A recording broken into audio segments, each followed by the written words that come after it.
Bom dia, boa tarde, boa noite, pessoal. Continuando aqui as nossas aulas de sintaxe, vamos falar hoje sobre termos integrantes da oração.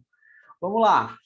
Alguns verbos ou nomes que estão em uma oração não possuem um sentido completo em si mesmos, e aí precisam de termos que os completem, ok? Os termos integrantes podem ser complementos verbais ou nominais. Complementos verbais como objeto direto, objeto indireto, complemento, a gente tem complemento nominal, a gente tem o agente da passiva, a gente tem predicativo do sujeito.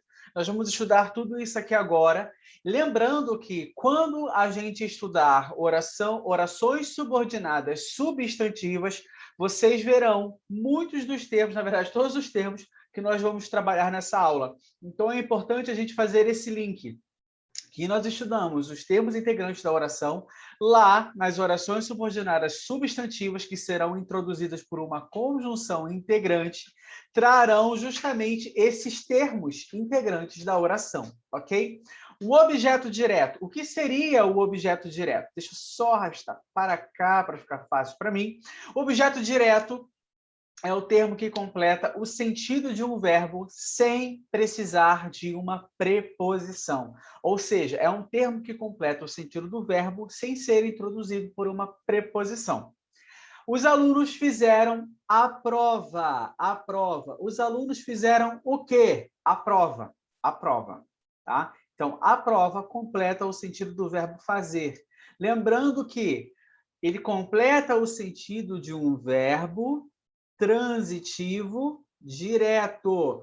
Vamos lá. Quais são os tipos de verbos que nós temos? Nós temos os verbos de ligação, os verbos intransitivos, ou seja, que não precisam necessariamente de um complemento, mas a gente pode colocar ali um adjunto adverbial, tá?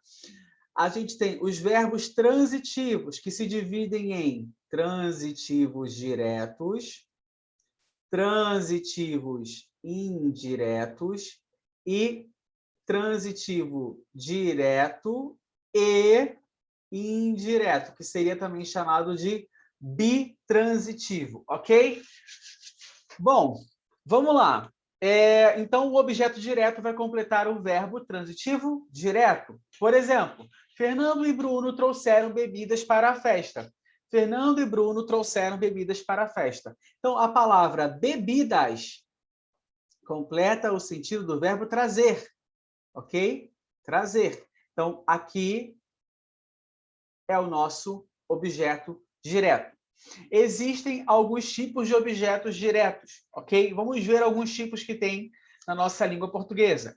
A gente tem o objeto direto preposicionado. Ué, mas professor, você falou que ele não vai ser introduzido por uma preposição. Calma, existe o objeto direto preposicionado. Por quê? Para mudar o sentido, sem alterar a transitividade. Essa preposição ela vai mudar o sentido sem alterar a transitividade. Percebam aqui na frase. Ele comeu o pão que o diabo amassou. Ele comeu o pão que o diabo amassou.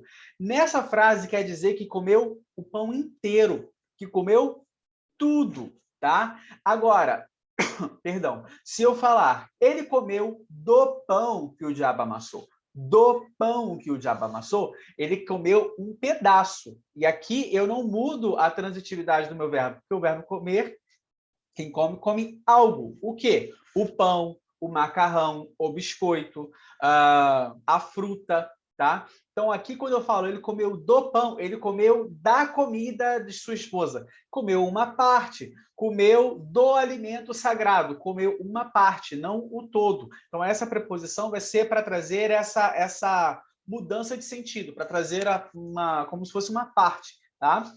O objeto direto pleonástico. Emprega-se um termo que retoma o objeto direto, criando duas formas. E aqui a gente tem que lembrar de figuras de linguagem, pleonasmo, né, que seria uma redundância. Então, por exemplo, o conteúdo, eu o preparei semana passada. Esse o aqui, se refere a conteúdo. Tá? O conteúdo, eu o preparei semana passada. Percebam, eu só estou retomando o objeto direto que já estava ali. tá? Eu poderia falar, eu preparei o conteúdo semana passada. Como eu antecipei o meu objeto direto, eu coloquei esse o, fazendo a retomada do termo o conteúdo. Tudo bem? Por isso, objeto direto pleonástico. Objeto direto cognato possui a mesma forma da raiz do verbo da oração. Vejamos. O rapaz bebeu uma bebida amarga. O rapaz bebeu uma bebida amarga. Bebeu uma bebida. Ele morreu de uma morte, morreu uma morte triste. Morreu uma morte triste. Morreu uma morte. Morrer, morrer. Morreu, morreu, ok? Morreu, morte, perdão. Falei morrer, morrer, morreu, morreu, morrer, morte, tá? Objeto direto oracional. É uma oração que tem função de objeto direto e é introduzida por uma conjunção integrante. Olha aqui o spoiler da aula de orações subordinadas substantivas. Então, aqui, quando eu falo, o aluno disse que estava preocupado com a prova. Esse que aqui é uma oração, uma conjunção integrante que vai introduzir uma oração subordinada substantiva, que, nesse caso, tem o sentido de um objeto direto. A gente vai ver isso com mais calma na aula de oração subordinada substantiva, mas prestem atenção nisso, tá? O objeto direto oracional é uma oração que tem função de objeto direto. O aluno disse algo, o aluno disse isso, o aluno disse que estava preocupado com a prova. Que estava preocupado com a prova tem a função de um objeto direto do verbo dizer. Próximo, objeto indireto. Completa o sentido do verbo transitivo indireto. E ele, sim, é iniciado obrigatoriamente por uma preposição. Vejamos, as mães dos alunos precisavam de uma grande festa. De uma grande festa. O professor necessita de férias. Necessita de férias. Então, precisa de, necessita de, gosta de, ok? Objeto indireto oracional. Objeto indireto oracional. Também vamos estudar na aula de orações subordinadas substantivas. É uma oração que desempenha a função de objeto indireto após a preposição é introduzida por uma conjunção integrante. Conjunção integrante. O professor gosta de que seus alunos se deem bem na prova. O professor gosta de ver os alunos bem. O professor gosta de beber gin. O professor gosta de férias. O professor precisa de férias. O professor precisa de que seus alunos se deem bem na prova. Então, tudo isso aqui vai ser uma oração subordinada, substantiva, objetiva, direta. Indireta, perdão, indireta. Porque eu tenho a introduzida por uma preposição completando um verbo transitivo indireto. Próximo. Complemento nominal. O complemento nominal, ele completa o sentido do substantivo, do adjetivo ou do advérbio. De novo, o complemento nominal completa o sentido do substantivo, do adjetivo ou do advérbio. É sempre introduzido por uma preposição ou representado por um pronome de forma indireta. Quando fala de um pronome de forma indireta, a gente precisa fazer a troca. A gente vai observar isso aqui. Vamos lá. Vejamos, os alunos tiveram acesso aos conteúdos do canal. Tiveram acesso aos conteúdos do canal. Olha aqui a nossa preposição. Está aqui uma combinação, né? A mais os. Uma combinação. A mais os. Os alunos tiveram acesso aos conteúdos do canal. Então, aos conteúdos do canal completa a palavra acesso. Marta se vestiu de maneira adequada para o evento. Para o evento. Aqui está a nossa preposição. Adequada, o nosso adjetivo. Então, para o evento está completando a ideia do adjetivo. Eu não vivo perto da praia, infelizmente. Eu não vivo perto da praia. Então, da praia está completando o sentido do meu advérbio. Ok? Seu rosto não me é estranho. Seu rosto não me é estranho. E esse me aqui está completando a ideia aqui, ó, de estranho. Tá? Que quer dizer, seu rosto não é estranho a mim. Esse me é igual a mim. Então, aqui ele tem um sentido de objeto, de complemento nominal, tudo bem? De complemento nominal. Por quê? Está sendo introduzido por uma preposição, teoricamente, tá? O a mim, tá? Mas aqui é o me, ou seja, é representado por um pronome de forma indireta. E a gente tem também o complemento nominal oracional, que vai ser uma oração que desempenha a função de complemento nominal. Após a preposição, é introduzido por uma conjunção integrante. Guardem isso.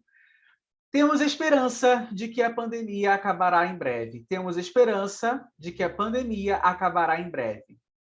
Então, nós temos aqui, ó, isso aqui é o nosso complemento nominal oracional, completando a palavra esperança. Esperança. Temos esperança disso. Temos esperança disso. Disso o quê? De que a pandemia acabará em breve. Então, de que a pandemia acabará em breve, completa a palavra esperança. Agente da passiva. E aqui eu trouxe rapidamente para a gente ter uma noção do que seria voz ativa e voz passiva. O agente da passiva, ele pratica a ação da voz passiva analítica. Vejamos. Na voz ativa, meu pai usa a blusa. Meu pai usa a blusa. Isso está na voz ativa. Quando eu passo para a voz passiva analítica, eu vou falar: a blusa é usada por meu pai. Então, olha aqui. Esse aqui é o agente da passiva. Tá? É o agente da passiva. A blusa é usada por meu pai. E percebam, meu pai usa a blusa. Meu pai usa a blusa. Meu pai usa algo. O quê? A blusa. O objeto direto da minha voz ativa virou o sujeito da voz passiva. E o sujeito da voz ativa virou o agente da passiva na voz passiva analítica. Guardem esse detalhe. E aqui a voz passiva sintética usa-se a blusa. E aqui nós temos uma partícula apassivadora. Esse pronome aqui vai ser uma partícula apassivadora. Vejamos, observem também, deixa eu limpar aqui. Observem também que quando eu estou utilizando, mudando da voz ativa para a voz passiva, se a minha frase inicial estava no presente, a minha frase na voz passiva ficará no presente também. Se minha frase estiver no pretérito, a minha frase na voz passiva também. E a mesma coisa no futuro. Então, vejamos aqui. Eu comprei a casa. A casa foi comprada por mim. Foi comprada por mim. Veja a estrutura aqui, ó. É usada, foi comprada, tá? Então, a gente tem o verbo ser mais o particípio do outro verbo, tudo bem? Vamos lá. Foi comprada por mim. Então, aqui, ó, por mim, agente da passiva. O aluno fará a prova. O aluno fará a prova. A prova será feita. Será feita, olha a estrutura, pelo aluno. Pelo aluno. Agente da passiva. Percebam que o agente da passiva ele também vem introduzido por preposições, tá? Ó, por mim, por meu pai, pelo aluno, ok? Agente da passiva. Nós também temos o agente da passiva oracional, tá? A gente também vai estudar isso na oração subordinada substantiva. Predicativo do sujeito pertence ao predicado, mas caracteriza ou qualifica o sujeito. Lembrando que já tem aula de predicados, os tipos de predicado aqui, que fica muito fácil de você perceber quem é o predicativo do sujeito ao perceber o tipo de predicado. Vamos lá. Fernando está milionário. Eu tenho aqui um verbo de ligação e eu tenho a palavra milionário falando de Fernando, ok? Fernando nasceu milionário. Fernando nasceu milionário. Então, aqui nós temos também, de novo, a palavra milionário falando de Fernando, ok? Vamos lá. Predicativo do sujeito oracional, uma oração que exerce a função de predicativo do sujeito, introduzida por uma conjunção integrante. O interessante é que você leia e revise o material. Então, que você leia e revise o material está qualificando interessante, que é o nosso sujeito da oração. Ok, pessoal? Lembrando que isso aqui fica mais fácil quando você entende já os tipos de predicado. Então, dá uma olhada na aula de tipos de predicado para que vocês possam compreender melhor. Pessoal, eu espero que vocês tenham gostado, que vocês tenham entendido. Compartilhe esse vídeo, clica no gostei, se inscreve no canal e a gente se vê na nossa próxima aula. Um beijo e tchau!